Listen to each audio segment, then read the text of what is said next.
पति को भटकाने। जो माया के स्वयं मायाधीश हैं, आज उन्हीं को माया भटकाने चल रही है। स्वर्ण मृग बन के आए हैं और उनके पीछे पीछे राम जी चल रहे हैं। और इधर जैसे ही सूना देखा आश्रम को, पंचवटी को ना, वैसे ही रावण ने यति का, ब्राह्मण का भेष बना लिया और भेष बना करके आ गया। और इससे पहले ना राम जी ने यहाँ पर कहा था लक्ष्मण से कि हे लक्ष्मण, तुम सीता को छोड़ के अकेले मत जाना। समझाया था कि इनको अकेले नहीं छोड़ना, तुम इनके साथ रहना, इनकी रक्षा करना। और ऐसा कहकर भगवान चले गए उस हिरण के पीछे। और इधर जब वह मारीच ना, भगवान उसको पीछे पीछे भाग रहे हैं, मारीच आगे आगे चला जा रहा है। और मारीच जब कुछ दूर चला गया ना, तो वहां पर भगवान ने उसको बाण मारा। और जैसे ही बाण लगा तो उसने बोला हा राम, और जोर से बोल दिया हा लक्ष्मण। और ऐसे बोला जैसे स्वयं भगवान बोलते थे, हा लक्ष्मण। और जैसे ही ना माँ के कानों में लक्ष्मण की आवाज, राम तो धीरे से बोलता है परंतु लक्ष्मण तेज से बोलता है। और जैसे ही लक्ष्मण की आवाज माँ के कानों में गई ना, माँ ने कहा लक्ष्मण तुम्हारे भैया बुला रहे हैं, लगता है कोई अनहोनी हो गई, जाओ लक्ष्मण जल्दी से भैया की रक्षा करो, जाओ। और इधर ना लक्ष्मण जी कहते हैं, हंसने लगे, मुस्कुराने लगे, कहते हैं माँ भाभी आपको ये कैसे आपने समझ लिया कि भगवान को कोई मार सकता है? अरे मेरे भैया से कोई जीतने वाला है क्या? तो माँ ने ना कुछ मर्म वचन कह दिए। यहाँ पर मर्म वचन जो बोलने का शब्द है ना, यह क्रम यहाँ पर गोस्वामी जी ने कहा कि मर्म वचन यदि कड़ू शब्द बोलेंगे, यहाँ जब जाने लगे थे राम जी तो सीता जी से बोला था कि जब तुम उसको जाने के लिए बोलोगी ना तो वो ऐसे नहीं जाएगा। तब सीता जी ने बोला कि क्या करना है प्रभु? बोले जब तुम उसको कटु वचन बोलोगी, मरम वचन बोलोगी तभी वह जाएगा। तब जानकी जी ने कहा कि हे प्रभु, मैं अपने पुत्र समान देवर, जो कभी मेरे चरणों को छोड़कर कभी उसने मेरे मुख का दर्शन नहीं किया, मैं ऐसे देवर को, ऐसे पुत्र समान देवर को मैं कैसे मर्म वचन बोलूंगी? अरे मैं तो किसी जीव को भी डांट नहीं सकती, मेरे मुख से हट की आवाज नहीं आती, और आप कह रहे हैं कि उसे मर्म वचन बोलना, कटु शब्द बोलना, भला मैं कैसे ऐसा बोल पाऊंगी? तब भगवान ने कहा कि ठीक है तुम्हें बोलना पड़ेगा। और जब भगवान ने कहा कि नहीं बोलोगी ना तो मैं ही तुम्हारे मुख से बोलूंगा, इसलिए यह चौपाई का आप लोग दर्शन करें कि मरम वचन जब सीता बोला, हरि प्रेरित लक्ष्मण मन बोला। यहाँ पर बोला शब्द का अगर स्त्रीलिंग होता तो बोली बोलते। गोस्वामी जी यहाँ पर पंक्ति गलत नहीं है। लोग बात कहते हैं कि शायद गीता गोरख पृष्ठ ने गलत पृष्ठ छाप दिया है, पंक्ति छाप दी है, पर यहाँ पर इसका भेद यह है कि बोला क्यों बोल रहे हैं। गोस्वामी जी गलत नहीं लिख रहे, यह सत्य है, क्योंकि जब कोई पुरुष बोलेगा ना तो उसे बोला बोला जाएगा, और अगर स्त्री बोलेगी तो उसे बोली कहा जाता। परंतु यहाँ सीता जी बोल ही कहाँ रही हैं। बोले कौन बोल रहा है?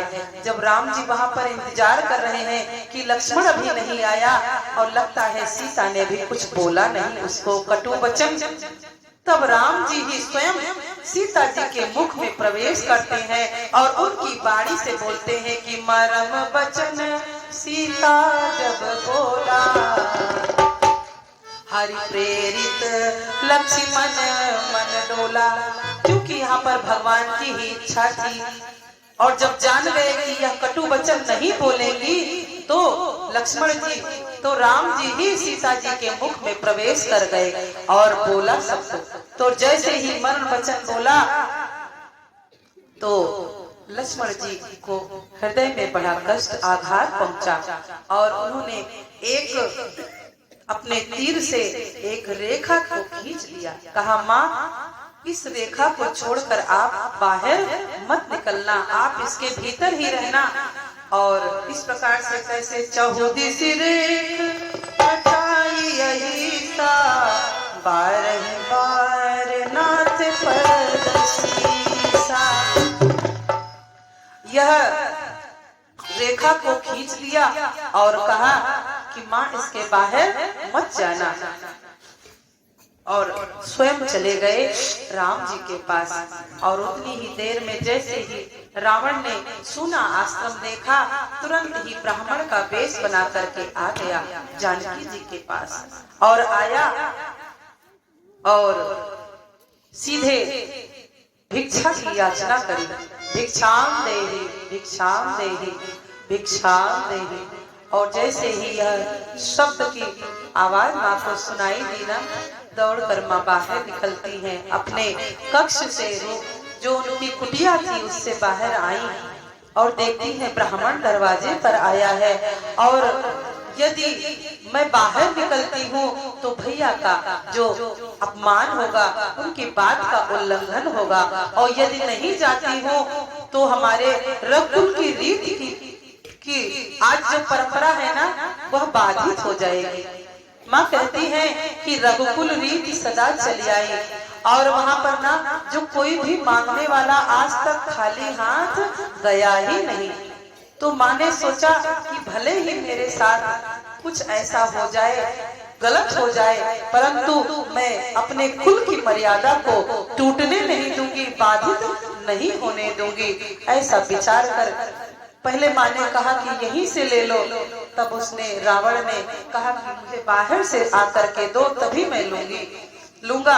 और जैसे ही माँ ने, ठीक है भले ही मेरे साथ कुछ गलत हो जाए पर मैं अपने कुल की मर्यादा को नहीं टूटने दूंगी, ऐसा विचार कर जानकी जी बाहर आती हैं।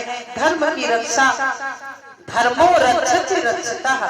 जब आप धर्म की रक्षा करोगे ना तो धर्म आपकी रक्षा स्वयं करेगा, ऐसा विचार कर जानकी जी आती हैं और आकर के भिक्षा देने के लिए निकली। वैसे ही रावण ने अपना स्वरूप बना लिया, अपने निज स्वरूप में आ गया। यहाँ पर ना रावण ने भी संत वेश का, अच्छा संत ही क्यों बना, भिखारी ही, अगर कुछ और भी बन जाता, लेकिन बोले संत इसलिए बनकर आया क्योंकि उसके हृदय में ना संत बनने की इच्छा थी। भले ही वो तामस देह से था परंतु उसके हृदय में इच्छा थी और उसने संत का वेश धारण किया। और जब सीता जी को पकड़ना था ना तो उसने ना अब उस संत की जो वेश था ना उसको कलंकित नहीं होने दिया। उसने तुरंत अपने निज स्वरूप में आकर के तब सीता जी का अपहरण किया। यहाँ पर कंब रामायण में आता है कि अपने यहाँ बोलते हैं, सीरियल में दिखाया गया कि उनकी चोटी को खींच रहे हैं, पर ऐसा कुछ नहीं। सीता जी को तो कोई हाथ, उसने तुरंत सबसे पहले जब आया था ना तो सर्वप्रथम उसने चरणों में प्रणाम किया था। रावण ने प्रणाम किया, माता आपके चरणों में प्रणाम। और यह सोचता है कि यदि हम आपको नहीं लेके गए ना तो मेरा उद्धार नहीं होगा, इसीलिए माँ पुत्र के उद्धार के लिए आपको मेरे साथ चलना होगा। वह प्रार्थना करके अंदर आता है। परंतु आज हम लोग उसके विषय में गलत सत्य बोलते हैं, परंतु ऐसा नहीं था। अब उसने अपने निज स्वरूप में आकर के, और कंब रामायण में यह आता है कि जिस जगह पर माँ खड़ी थी ना उसने उतनी जगह की धरती को ही मिट्टी से उठा लिया साक्षात। उसने कहीं स्पर्श नहीं किया माँ का, वो स्पर्श कर ही नहीं सकता था। जानकी का परम सती थी, पतिव्रता थी, उनको छूती तो वो जल जाता, वह राख हो जाता, वो स्वयं ही। अब यहाँ पर और गोस्वामी जी ने यहाँ पर जो है ना ये कहा कि माँ स्वयं से ही चलकर विमान में बैठ गई है। यहाँ पर कोई खींचा नहीं, कोई जबरदस्ती नहीं हुई, स्वयं से बैठ गई हैं, क्योंकि माँ जानती है कि मायापति की यह इच्छा है, यदि नहीं जाऊंगी तो भगवान के अवतार का जो कारण है ना वह बाधित हो जाएगा। इसलिए माँ स्वयं प्रसन्न मन से जा रही है और जाकर पुष्पक विमान पर बैठती है और जाकर अभिनय करना प्रारंभ करती है कि हा रघुवीर कहती हुई जा रही है। और इधर जैसे ही रावण लेकर के चला गया और लक्ष्मण जी राम जी के पास पहुंच गए और जब देखा राम जी ने ना कि लक्ष्मण, अरे लक्ष्मण तुम यहाँ क्या कर रहे हो?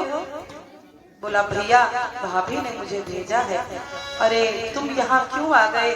मेरा मन कहता है कि अब जानकी वहां पर नहीं है और चलो जल्दी से भाग कर आते हैं अपने आश्रम में और जाकर देखते हैं तो जानकी नहीं दिखाई पड़ती है और भगवान करुण क्रंदन करने लगते हैं। क्या कि हाने खाने जाने की सीता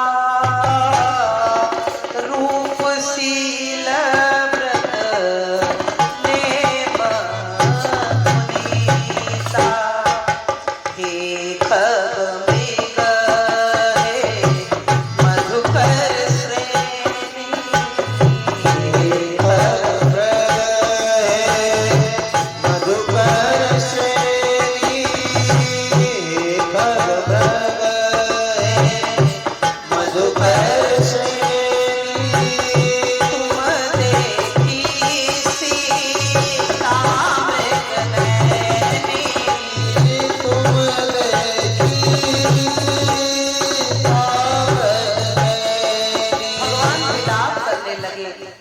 सुना आश्रम देखा, समझ गए कि अब जानकी का अपहरण हो गया है। और ये यहाँ पर ना सामान्य पुरुष की प्रकार भगवान, जैसे कोई कामुक सामान्य पुरुष हो और उसकी स्त्री का हरण हो जाए तो वह विलाप करता है ना, वैसे भगवान ये विलाप कर रहे हैं। वो पक्षियों से, पशुओं से, खग मृग पक्षी सब से पूछ रहे हैं, लताओं से, पताओं से कि क्या तुमने मेरी जानकी को देखा है? वो सब से विलाप कर रहे हैं और इधर माता विलाप कर रही है। क्या कि हा रघुवीर हा जग एक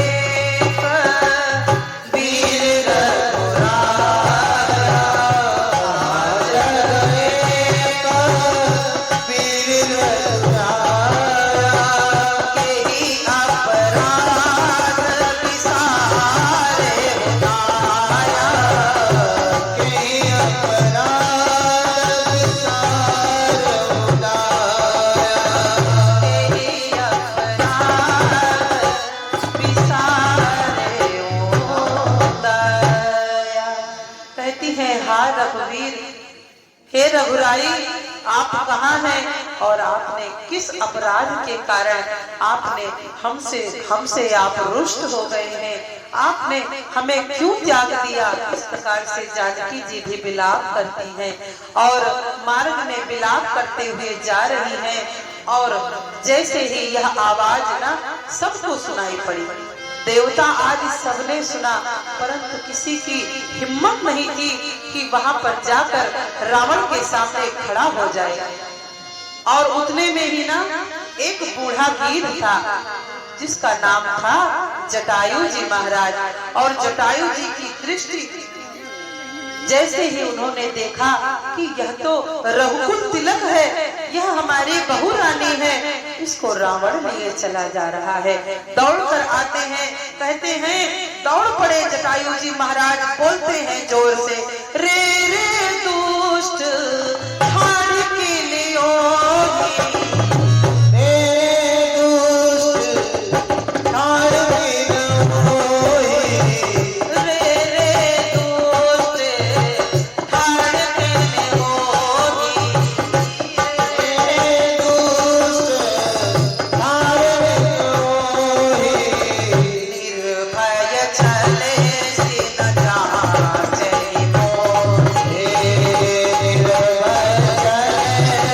जा